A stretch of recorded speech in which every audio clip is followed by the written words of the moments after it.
the perfect example. You don't have to be in ORs. You don't have to be in surgeries. And you can still have a huge impact on human beings and patients' lives and still make a great financial living. Yeah, like it's awesome. So in my field, what we do is we'll print out white papers and study because it's fun. Like Yeah. I enjoy it. I enjoy reading what different chemicals for different like isotopes of what other companies are trying to come out to compete against me, to see how they're helping patients. And it's not for me to compete against them. It's more of, wow, look at this next drug or this next intervention that's coming out that's going to do something. And those are cool things that you get to do, and you can feel really happy about the things that you're learning. And on top of that, the I'm not in my role, I don't impact a patient directly.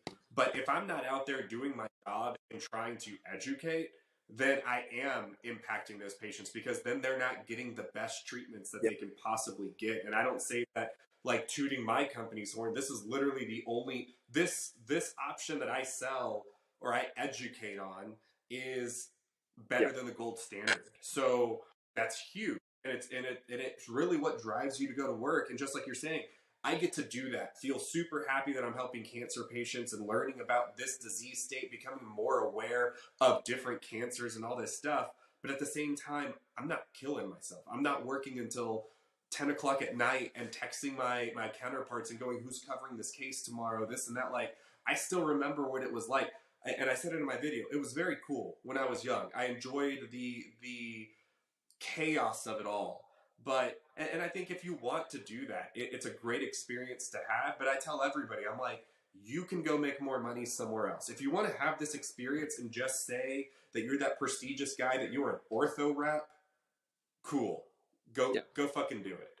But if you want to go make money, you can go literally be a prestigious pharmaceutical rep and go make the same amount of money, if not more, than that ortho rep having a 100%. And it just made me think of something. What you're just saying is like, with the quality of life, the working harder and everything that we do, like that there is in med device, that there is in pharmaceuticals, it's always going to be like, I've always thought about this as like, people want to be like the hardest worker in the room. And I'll just be straight up. Like that's one thing I quote myself on, is I will work harder than anybody else. Just like you, right? Like I will say, like, I will work harder. And like even today, like I said, my butt was up at 5 a.m.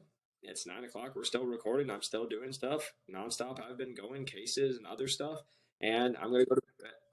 I mean, exactly. In this field too, you know, like it's because of that competitive nature that we have. It's a hard field to get into. No, exactly. And so but this is my talk. I actually literally just had this with one of my buddies. He does sales, not in med device sales, but he does sales outside.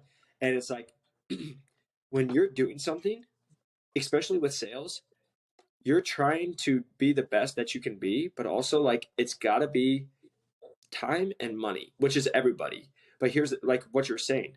Why would I go work a job that I'm going to work 3 times the amount of time and make half the money? It doesn't make sense financially for you to do it. And here's the thing. If you just want to be the best employee to say you work at a company, that's cool. That's on you, right?